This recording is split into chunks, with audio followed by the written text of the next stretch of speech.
இன்று நான் ஒரு முக்கியமான கேள்வி கேட்கிறேன். உங்களுக்கு அல்லது உங்கள் வீட்ல யாருக்காவது irregular periods, weight gain, pimples இருக்கா? அப்படி இருந்தா இந்த வீடியோ உங்களுக்காக தான். வணக்கம், உங்களோட நலன் விரும்பியா நான் இப்போ பேசுறேன். சொல்லப்போனா, இன்னைக்கு நம்ம ஊர்ல காலேஜ் போற பொண்ணுங்க, ஐடி கம்பெனில வேலை பார்க்கறவங்க, ஏன் வீட்டை கவனிச்சுக்கிற குடும்பத் தலைவிகள்னு பலரையும் பாடாய்ப்படுத்தும் ஒரு பெரிய தொல்லை தான் இந்த பிசிஓடி மற்றும் பிசிஓஎஸ்.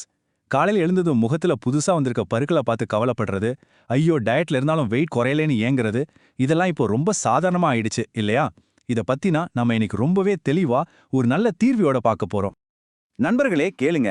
ஒவ்வொரு மாசமும் பீரியட்ஸ் தள்ளி போகும்போது உங்களுக்கு வர்ற அந்த மன உளைச்சல், அந்த ஸ்ட்ரெஸ் இருக்கு பாத்தீங்களா, அது எனக்கு ரொம்ப நல்லாவே புரியுது. ஒவ்வொரு முறையும் ஆஸ்பத்திரிக்கு போறது, மாத்திரைகள் சாப்பிட்றது, அப்போ கொஞ்ச நாளைக்கு பீரியட் சரியா வர்ற மாதிரி ஒரு ஃபீல் ஆகும். அப்புறம் மாத்திரையை நிறுத்தின உடனே திரும்ப பழைய நிலைமைக்கே போயிடுவோம். இந்த முடிவில்லாத சுழற்சியை பார்த்து நீங்க ரொம்பவே சோர்வடைஞ்சு போயிருப்பீங்க. ஆனா ஒன்னு தெரிஞ்சுக்கோங்க, இது வெறும் மாதவிடாய் சம்பந்தப்பட்ட பிரச்சனை மட்டும் கிடையாது. இது ஒரு ஆழமான உடல் சார்ந்த பிரச்சனை. அதாவது நம்ம கர்ப்பப்பைய, ஓவரிஸை மட்டும் வச்சு இதை சரி பண்ணவே முடியாது. நம்ம உடம்போட ஒட்டுமொத்த செயல்பாட்டையும், அதாவது அந்த மெட்டபாலிசத்தை நம்ம கவனிச்சாகணும். சரி, முதல்ல ஒரு முக்கியமான குழப்பத்தை நாம தீர்த்துக்கலாம். பிசிஓடிக்கும் பிசிஓஎஸ்க்கும் என்னங்க வித்தியாசம்?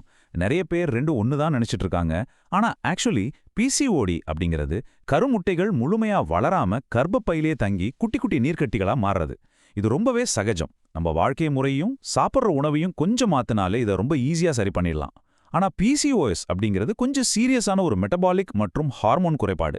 இதுல பாத்தீங்கன்னா உடம்பு முழுக்கவே ஒரு விதமான வீக்கம், அதாவது இன்ஃப்ளமேஷன் இருக்கும். கூடவே ஆண் ஹார்மோன்கள் அளவுக்கு அதிகமா சுரக்கும். ஆனா கவலையே படாதீங்க, ரெண்டுலயுமே வெயிட் போடும், முகத்துல முடி வளரும், பிம்பிள்ஸ் வரும், குழந்தை பிறக்கிறதுல கொஞ்சம் தாமதம் ஆகுனாலும் சரியான முறையில நம்ம அப்ரோச் பண்ணா கண்டிப்பா ரெண்டையுமே நம்ம ஈஸியா வெல்ல முடியும். உங்களுக்கு ஒரு டவுட் வரலாம், ஏன் நான் சாப்பிட்ற மாத்திரைகள் இந்த பிரச்சனையை முழுமையா தீர்க்க மாட்டேங்குதுன்னு. நாம பொதுவா எடுத்துக்கிற பர்த் கண்ட்ரோல் மாத்திரைகளோ இல்ல மெட்ஃபார்மின் மாதிரியான சுகர் மாத்திரைகளோ ஒரு பேண்டேட் மாதிரி தற்காலிகமான தீர்வை தான் கொடுக்குது. அது என்ன பண்ணும்னா, அந்த குறிப்பிட்ட மாசத்துக்கு ஹார்மோன்களை செயற்கையா தூண்டி பீரியட்ஸை வரவழைக்கும், இல்லைனா இன்சுலினை கொஞ்சம் கண்ட்ரோல் பண்ணும். ஆனா நம்ம உடம்புக்குள்ள இருக்கிற அந்த ஆணி வேற, அந்த இன்டர்னல் திரைனை அவ மாத்துறதே இல்லை. பிரச்சனைக்கான காரணமே அங்க அப்படியே தான் இருக்கும். அதனால தான் நீங்க மாத்திரையை நிறுத்தின அடுத்த செகண்டே பிரச்சனை திரும்ப வந்துருது.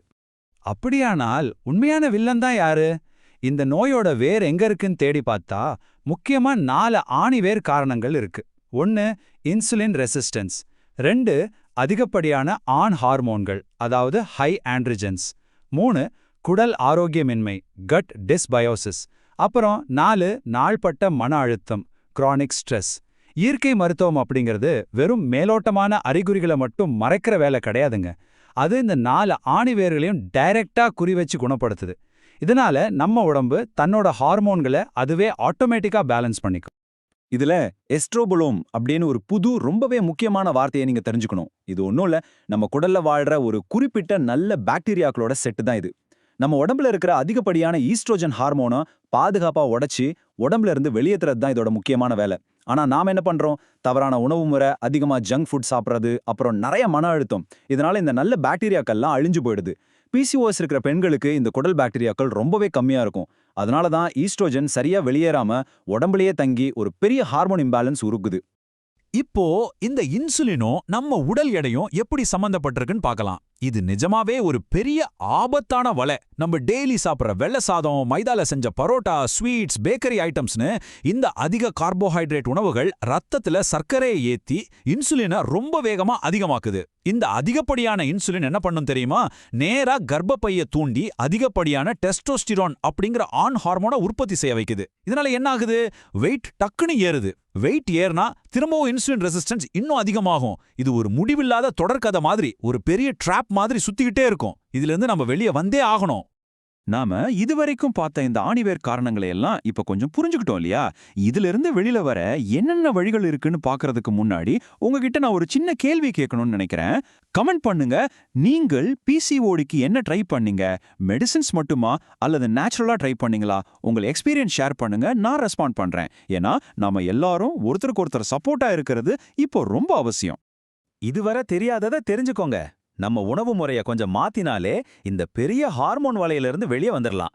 வெள்ளை சாதத்துக்கு பதிலா நார்ச்சத்து நிறைஞ்ச சிகப்பரிசி, பாரம்பரிய சிறுதானியங்களான கேழ்வரகு, கம்பு, வரகு இதெல்லாம் உங்க உணவுல கண்டிப்பா சேர்த்துக்கோங்க. சாப்பாட்டுல நெய், செக்குல ஆட்டின தேங்காய் எண்ணெய் மாதிரி நல்ல கொழுப்புகளை கொஞ்சம் கூட பயப்படாம சேர்த்துக்கலாம்.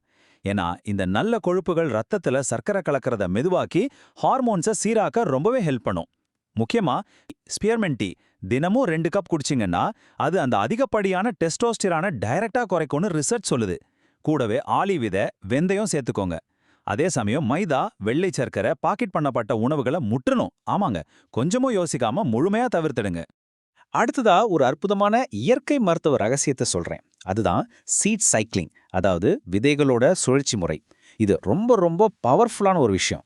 உங்களோட மாதவிடாய் சுழற்சியோட முதல் 14 நாட்கள்ல தினமும் 1 ஸ்பூன் பூசணி விதை மற்றும் ஆளி விதைய புதிதா பொடி செஞ்சு சாப்பிடணும். கடையில விற்கிற பழைய பொடியை வாங்காதீங்க, நீங்களே ஃப்ரெஷ்ஷா பொடி பண்ணுங்க. இது உங்க ஈஸ்ட்ரோஜனை அழகா சீராக்கும். அடுத்த 15 முதல் 28வது நாள் வரைக்கும் தினமும் 1 ஸ்பூன் எள் மற்றும் சூரியகாந்தி விதைகளை சாப்பிடணும். இது ப்ரொஜெஸ்ட்ரோனை சீராக்கி பீரியட்ஸ் கரெக்டான டைம்ல வர ரொம்ப ஹெல்ப் பண்ணும். இதை தொடர்ந்து ஒரு 2 இல்லைன்னா 3 மாசம் பண்ணும்போது உங்க ஹார்மோன்கள் இயற்கையாவே ஒரு லயத்துக்கு வந்துடுறத நீங்களே கண் கூட உணர்வீங்க. நாம வெறும் சாப்பாட்டை மட்டும் கவனிச்சா பத்தாதுங்க, மன அழுத்தமும் இங்க ரொம்ப முக்கியம். நீங்க தொடர்ந்து ஆஃபீஸ் டென்ஷனோ இல்ல குடும்ப பிரச்சனையோட ஸ்ட்ரெஸ்ல இருக்கும்போது உங்க உடம்புல கார்டிசால் அப்படிங்கிற ஸ்ட்ரெஸ் ஹார்மோன் அதிகமாகும். இது உங்க சிறுநீரகத்துக்கு மேலே இருக்கிற அட்ரினல் சுரப்பியை தூண்டி DHES அப்படிங்கிற ஒரு ரசாயனத்தை அதிகமாக சுரக்க வைக்கும். இது என்ன பண்ணும்னா நேரா போய் டெஸ்டோஸ்டிரோனா மாறிடும். இதனால உங்க கர்ப்பப்பையில எந்த பிரச்சனையும் இல்லைனாலும் கூட உங்க மன அழுத்தமே ஹார்மோன்களை பாதிச்சு பீரியட்ஸை தள்ளி போக வச்சிடும். மன அமைதி அப்படிங்கிறது PCOSக்கு ரொம்ப ரொம்ப அவசியமான ஒன்று. இப்போ புரியுதா நம்ம ஏன் டென்ஷன் ஆகும்போது பீரியட்ஸ் தள்ளி போகுதுன்னு? இதை சரி பண்ண யோகா மற்றும் சில சிம்பிளான இயற்கை சிகிச்சைகள் இருக்கு. உங்களுக்காக தினமும் ஒரு 15 நிமிஷம் ஒதுக்குங்க ப்ளீஸ். பட்டர்ஃப்ளை போஸ் அப்படின்னு சொல்லக்கூடிய பட்டர்ஃப்ளை போஸ், அப்புறம் விபரீத கரணின்னு சுகத்துல கால்களை உசரமா தூக்கி வைக்கிற ஆசனம், லெக்ஸ் அப் த வால். இந்த 2 ஆசனங்களும் கர்ப்பப்பை மற்றும் இடுப்பு பகுதிக்கு ரத்த ஓட்டத்தை சூப்பரா அதிகப்படுத்தி உங்க ஸ்ட்ரெஸ்ஸை ரொம்பவே குறைக்கும். இதை தவிர வலது பக்க அடி வயித்துல வெதுவெதுப்பான விளக்கெண்ணெய் பேக் அப்படின்னு கேஸ்டர் ஆயில் பேக் வைக்கிறது அங்க இருக்கிற வீக்கத்தை குறைச்சி நீர்க்கட்டிகளை மெதுவா கரைய வைக்கும். அதே போல குளிர்ந்த இடுப்பு குளியல் வாரத்துக்கு ஒரு 3 முறை எடுக்கிறது இடுப்பு பகுதியோட நரம்பு மண்டலத்தை சீராக்கி உங்க உடம்புக்கு ஒரு பெரிய புத்துணர்ச்சியை தரும். இந்த இயற்கை முறைகளை, சரியான உணவையெல்லாம் நாம கரெக்டா ஃபாலோ பண்ணினா எப்பங்க ரிசல்ட் தெரியும்? இதோ உங்களுக்கான ஒரு தெளிவான மேப். முதல் மாசத்திலேயே உங்க உடல் சோர்வெல்லாம் நீங்கி ஒரு நல்ல எனர்ஜி கிடைக்கும், வயிறு உப்புசம் கண்டிப்பா குறையும். 2வது மாசத்துல ஹார்மோன்கள் சீராகி முகப்பருக்கள் குறைஞ்சு முகம் நல்லா கிளியர் ஆகும், உங்களோட மூட் ரொம்பவே ஸ்டேபிளா இருக்கும். 3வது மாசத்துல உங்க பீரியட்ஸ் எந்த மாத்திரையும் இல்லாம நேச்சுரலாவே ஓரளவுக்கு சரியா வர தொடங்கும். சரியா 6 மாசம் கழிச்சு நீங்க ஒரு அல்ட்ராசவுண்ட் ஸ்கேன் செஞ்சு பாத்தீங்கன்னா நீர்க்கட்டிகளோட அளவும் எண்ணிக்கையும் கணிசமா குறைஞ்சிருக்கிறத நீங்களே பார்க்கலாம். ஆமாங்க, இது 100% சாத்தியம்தான். இதுதான் உண்மையான முழுமையான குணம். நண்பர்களே, இந்த தகவல் உங்களுக்கு உதவியதா? இப்படிப்பட்ட இயற்கை மருத்துவ ரகசியங்கள் தொடர்ந்து பெற இப்போதே ரூட்ஸ் ரிவைவ் சேனலை சப்ஸ்கிரைப் பண்ணுங்கள், பெல் ஐகானை அழுத்துங்கள். இன்று உங்கள் நேரம் எடுத்து பார்த்ததற்கு மிக்க நன்றி. உங்கள் ஆரோக்கியமே எனது பணி. அன்புடன், ரூட்ஸ் ரிவைவ்.